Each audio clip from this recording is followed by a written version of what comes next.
नमस्कार दोस्तों, welcome to Lokesh media house. एक ऐसा डॉक्टर जिसे लोग भगवान का रूप समझने लगे, एक ऐसी ट्रिक जिसमें उसने 27 साल तक मौत को भगवान की मर्जी का नाम देकर लोगों को धोखे में रखा। व्हाइट कोट पहन पहन के, बिना शोर मचाए, बिना शक जगाए और बिना कोई सबूत छोड़े उसने 215 लोगों की जिंदगी चुपके से खत्म कर दी। कभी विल बदली, कभी डेथ सर्टिफिकेट लिख दिए और क्रिमेशन के बहाने सब कुछ मिटा दिया और हर बार बचा रहा। लेकिन एक छोटी सी गलती ने पूरा सच दुनिया के सामने ला दिया। अब सवाल यह है कि उसने ऐसा किया क्यों? क्या यह सिर्फ एक एडिक्शन था, पावर का नशा, या कुछ और जो कि और भी ज्यादा खतरनाक है?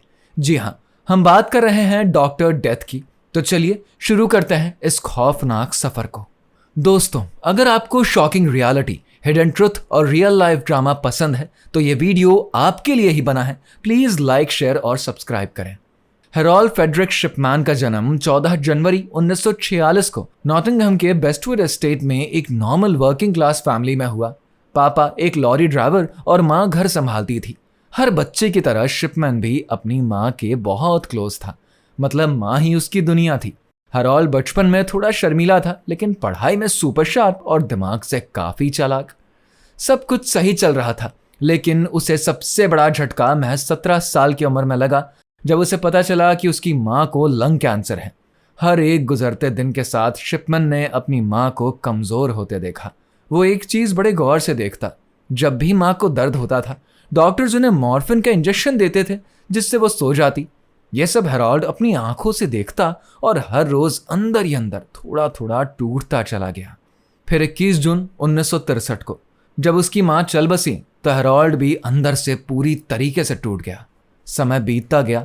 फिर साल 1965 में हेरोल्ड ने Leeds school of medicine join किया। कॉलेज के दौरान उन्हें प्यार हो गया और साल 1966 में उन्होंने प्रिमरोज में ऑक्सटॉबी से शादी कर ली, जिससे कि उन्हें 4 बच्चे हुए। जिसके बाद साल 1974 में हेरोल्ड टॉड मॉडर्न में जनरल प्रैक्टिशनर बने। ऊपर ऊपर से तो सब परफेक्ट लग रहा था, settled career, family, respect, life एकदम सेट थी।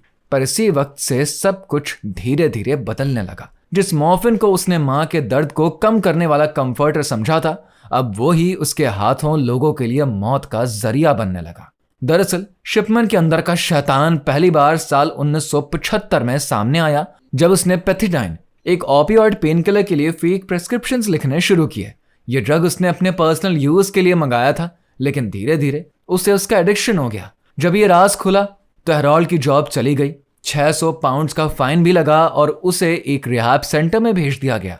पर सबसे शॉकिंग बात तो ये थी कि इतने बड़े स्कैंडल के बाद भी उसको दोबारा से डॉक्टर बनने का मौका मिल गया और साल 1977 में उसने हाइड, ग्रेटर मैनचेस्टर के डॉनीब्रुक मेडिकल सेंटर में जनरल प्रैक्टिशनर की जॉब ज्वाइन करी। यहाँ पर उसने अपनी एक गुड डॉक्टर वाली इमेज बना ली, जिससे कि पेशेंट्स उसे पसंद करने लगे।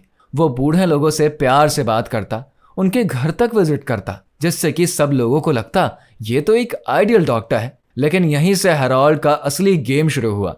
इंक्वायरी रिपोर्ट्स के अकॉर्डिंग उसने अपना पहला मर्डर शायद साल 1971 में ही कर दिया था, जब वो जूनियर डॉक्टर था। लेकिन कंफर्म मर्डर्स 1975 से स्टार्ट हुए जब वो टॉड मॉडर्न में था, और उसके ज्यादातर विक्टिम्स बूढ़ी औरतें थी जिन्हें कि वो डायमॉर्फिन के लीथल डोज देके आराम से मौत की नींद सुला देता था, बिना किसी शक के, बिना किसी आवाज के। अब सवाल यह है कि इतना बड़ा सीरियल किलर इतने सालों तक पकड़ा क्यों नहीं गया? तो इसका जवाब है उसका प्रोफेशन। जी हाँ, एक डॉक्टर के पास इतनी पावर तो होती ही है कि वो डेथ सर्टिफिकेट्स पे नेचुरल कॉज लिख दे और कोई सवाल भी नहीं करता। शिपमैन यही करता था। वो अपने विक्टिम्स के मेडिकल रिकॉर्ड्स चेंज कर देता था, जिससे कि लगता था कि वो पहले से ही बीमार थे। उसके ज्यादातर विक्टिम्स बुजुर्ग थे, तो उनकी मौत पर किसी को शक भी नहीं होता था। और तो और शिपमैन इतना चालाक था कि वो अपने मर्डर्स को इस तरीके से प्लान करता था कि सब कुछ नेचुरल लगे। वो ज्यादातर दोपहर में होम विजिट्स पर जाता, वहीं शांति से विक्टिम्स को डायमॉर्फिन का इंजेक्शन देता। जब पेशेंट्स मर जाते तो वो खुद डेथ सर्टिफिकेट साइन करता और क्रेमेशन फॉर्म्स भी फिल कर देता, जिससे कि बॉडी का कोई एविडेंस बचे ही नहीं। फिर साल 1993 में उसने हाइड में अपनी सोलो प्रैक्टिस शुरू करी, अपना खुद का छोटा सा हॉस्पिटल, जिसका मतलब था कि अब उसके ऊपर कोई डॉक्टर या स्टाफ की नजर नहीं थी। फुल कंट्रोल उसके हाथ में था।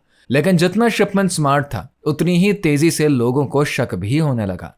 मार्च 1998 में हाइड की एक डॉक्टर लिंडा रेनॉल्ड्स को कुछ केसेस अजीब लगे। उसने कोरोनर को रिपोर्ट किया कि शिपमन के पेशेंट्स, स्पेशली बूढ़ी औरतों के डेथ रेट अनयूजुअली हाई है।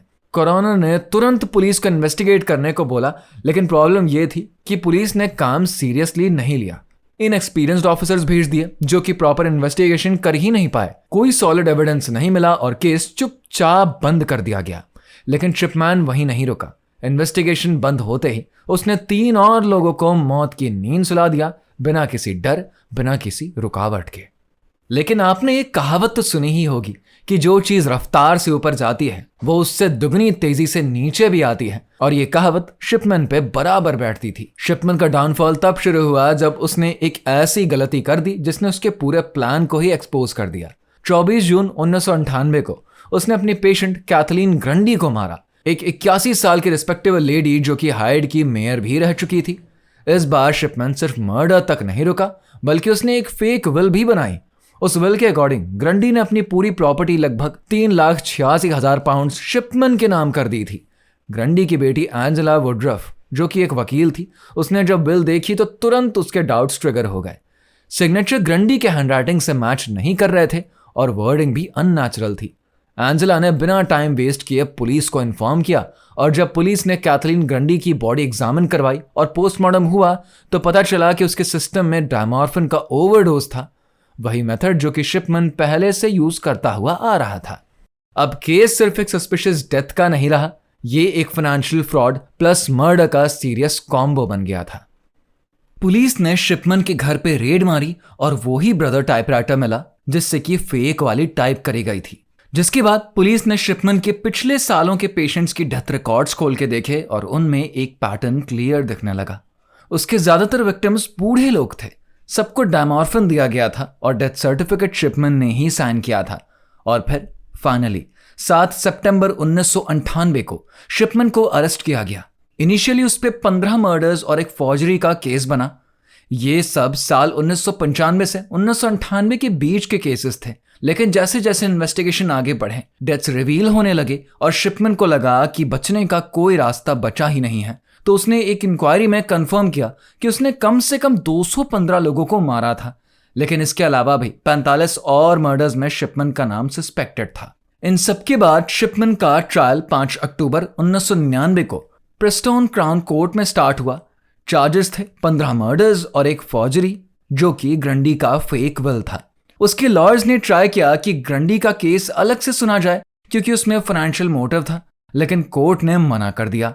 ट्रायल में प्रोसिक्यूशन ने पूरा कांड एक्सपोज कर दिया, कैसे शिपमैन अपने पेशेंट्स को सिस्टमेटिकली मार रहा था, मेडिकल रिकॉर्ड्स को ऑल्टर करता था और सब कुछ इतने काम तरीके से करता था कि किसी को डाउट भी नहीं होता था।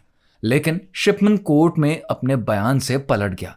उसने आखिरी समय तक कोर्ट में अपने आप को इनोसेंट बताया, लेकिन सबूत इतने सॉलिड थे कि जूरी ने 31 जनवरी 2000 को उसको गिल्टी डिक्लेयर किया 15 मर्डर्स और फॉर्जरी के लिए। जज ने शिपमैन को उम्र कैद की सजा सुनाई और साथ में एक होल लाइफ ऑर्डर भी दिया, मतलब वो कभी पैरोल पे भी रिलीज नहीं हो सकता था। 11 फरवरी 2000 को जनरल मेडिकल काउंसिल ने उसका नाम मेडिकल रजिस्टर से हटा दिया और ऑफिशियली उसके डॉक्टर की आइडेंटिटी भी खत्म हो गई। जेल में भी शिपमैन ने अपने क्राइम्स कभी एक्सेप्ट नहीं किए। अपनी वाइफ प्रिमरोज को भी उसने यही बताया कि वो बेगुनाह है। सरप्राइजिंगली प्रिमरोज ने भी उसका साथ दिया और उसके इनोसेंस पे भरोसा बनाए रखा। लेकिन सच के आगे कोई झूठ नहीं टिकता और शिपमैन का सच फाइनली दुनिया के सामने आ ही गया। लेकिन सबसे बड़ा और कंफ्यूजिंग सवाल यह है कि शिपमैन ने आखिर ये सब किया क्यों? मतलब एक डॉक्टर जिस पे लोग अपनी जान से ज्यादा भरोसा करते थे, वो एक सीरियल किलर कैसे बन गया? इंक्वायरी के मुताबिक इसका एग्जैक्ट जवाब कभी नहीं मिला, क्योंकि शिपमैन ने अपने क्राइम्स का कभी कन्फेशन ही नहीं दिया, ना कोर्ट में, ना जेल में, ना अपनी फैमिली के सामने। लेकिन एक्सपर्ट्स ने कुछ स्ट्रॉन्ग थ्योरीज दी हैं जो कि इसके पीछे के रीजंस को समझने की कोशिश करते हैं। सबसे पहली थ्योरी यह कहती है कि उसकी मां की डेथ का उसके दिमाग पे गहरा असर पड़ा था। जब वो सिर्फ 17 साल का था, उसकी मां को लंग कैंसर हो गया था और शिपमैन ने खुद देखा था कैसे डॉक्टर्स उसकी मां का दर्द कम करने के लिए उन्हें मॉर्फिन के डोजेस पे रख रहे थे। कुछ लोग मानते हैं कि उसके अंदर एक ट्विस्टेड परसेप्शन बन गया, जहां पर वो बूढ़े लोगों को आजाद करने के लिए मारने लगा, लेकिन यह थ्योरी कमजोर लगती है क्योंकि जिनके ऊपर उसने हाथ उठाए उनमें से बहुत लोग बिल्कुल हेल्दी थे। दूसरी थ्योरी यह कहती है कि जैसे वो पहला पेन किलर पेथिडाइन का एडिक्ट बन गया था, वैसे ही वो किलिंग का भी एडिक्ट हो गया। जैसे किसी को नशा होता है, वैसे ही उसके लिए हर मर्डर एक गहरा नशा था जिससे वो कभी बाहर निकला ही नहीं। नई प्लानिंग, नया विक्टिम और एक नया थ्रिल। अब बात करते हैं तीसरी थ्योरी की, जो कि सबसे स्ट्रांग मानी जाती है, पावर और कंट्रोल। शिपमैन अपने आप को किसी भगवान जैसा समझने लगा था। उसके हाथ में पेशेंट्स की जिंदगी और मौत का डिसीजन था और वो उस ट्रस्ट को तोड़ के लोगों की जिंदगी से खेलता था। उसे लगता था कि उसका फैसला फाइनल है, किसी की जान लेनी हो तो लेनी है, कोई उससे क्वेश्चन नहीं करेगा। एक और थ्योरी ये भी है कि जब उसने कैथलीन ग्रंडी की फेक विल बनाई तो उसमें शायद एक सबकॉन्शियस डिजायर थी पकड़े जाने की। शायद उसके अंदर यह थ्रिल था कि देखो मैं क्या कर सकता हूं, या फिर वो अपने कांड को और भी ज्यादा ड्रामेटिक बनाना चाहता था, जैसे कि एक ईगो ट्रिप। लेकिन जो भी हो, एक बात तो क्लियर थी, शिपमैन एक कोल्ड ब्लडेड साइकोपैथ था, जैसे कि अपने प्रोफेशन का गलत यूज करना परफेक्टली आता था। बाहर से काम, केयरिंग डॉक्टर और अंदर से एक किलर। 13 जनवरी 2004 को शिपमैन ने अपनी जेल सेल में बेडशीट से लटक कर खुदकुशी कर ली। उसके 58th बर्थडे से एक दिन पहले ये न्यूज सुनते ही लोग हिल गए। लेकिन सबसे ज्यादा दर्द विक्टिम की फैमिलीज को हुआ, क्योंकि उन्होंने तो कभी उसके मुंह से कन्फेशन तक नहीं सुना, ना सॉरी, ना उसने ये क्यों किया, कुछ नहीं। होम सेक्रेटरी डेविड ब्लंकेट ने बोला कि उनको इस बात की थोड़ी रिलीफ मिली, लेकिन फैमिलीज के लिए यह किसी धोखे से कम नहीं था। उनका क्लोजर कभी नहीं हो पाया। सुसाइड के बाद एक इंक्वायरी भी हुई जहां पर यह बताया गया कि शिपमैन के सुसाइड को प्रेडिक्ट करना मुश्किल था, लेकिन कुछ क्लूज मिलते हैं, जैसे कि एक बार उसने अपने प्रोबेशन ऑफिसर को हिंट दिया था कि वो सुसाइड कर सकता है ताकि उसके वाइफ प्रेमरोज को एनएचएस पेंशन मिल सके। अगर वह 60 साल तक जिंदा रहता तो पेंशन का बेनिफिट नहीं मिलता, तो उसने अपने मरने का भी कैलकुलेशन किया था। और प्रिमरोज, जिसका भरोसा भी शायद हिलने लगा था, उसने शिपमैन को एक लेटर लिखा था जिसमें लिखा था, tell me everything no matter what. शायद वो सच जानना चाहती थी, या फिर उसे लगने लगा था कि उसका पति जैसा दिखता है वैसा है नहीं। शिपमैन की बॉडी उसकी फैमिली को दी गई और 1 साल बाद हटक्लिफ वुड क्रेमेटोरियम में उसका क्रेमेशन हुआ। सिर्फ प्रिमरोज और उनके 4 बच्चे वहां थे। शिपमैन के केस ने यूके के मेडिकल सिस्टम को लिटरली हिला के रख दिया। जो लोग सोचते थे कि सिस्टम फुल प्रूफ है, उनको इस केस ने रियलिटी दिखा दी। उसके बाद यूके में शिपमैन इंक्वायरी नाम से एक मेजर इन्वेस्टिगेशन हुई, जिसके रिकमेंडेशंस के बाद मेडिकल प्रैक्टिसेस में बहुत सारे रिफॉर्म्स आए। सबसे पहले डेथ सर्टिफिकेट सिस्टम्स को बदला गया। जैसे पहले डॉक्टर सिंपल फॉर्म भर के डेथ सर्टिफिकेट इशू कर देते थे, लेकिन अब हर केस में क्रॉस चेक्स और सस्पिशन इंडिकेटर्स ऐड किए गए, जैसे क्या आपको लगता है डेथ नेचुरल थी या फिर सस्पिशियस। दूसरा मेजर चेंज ये हुआ कि सिंगल डॉक्टर क्लिनिक्स को डिस्करेज किया गया। अब मल्टी डॉक्टर प्रैक्टिसेस को प्रमोट किया जाने लगा ताकि एक डॉक्टर के डिसीजंस पे दूसरे डॉक्टर्स भी नजर रखें। पेन किलर्स जैसे कि डायमॉर्फिन के प्रिस्क्रिप्शंस पे भी टाइट मॉनिटरिंग स्टार्ट हुई। सब ट्रैक होने लगा, किसने लिखा, किस पेशेंट के नाम पे और क्यों। जीएमसी यानी कि जनरल मेडिकल काउंसिल के स्ट्रक्चर को भी बदला गया ताकि डॉक्टर्स पे अकाउंटेबिलिटी बनाई जा सके। इन्हीं सब चेंजेस को नाम मिला द शिपमैन इफेक्ट।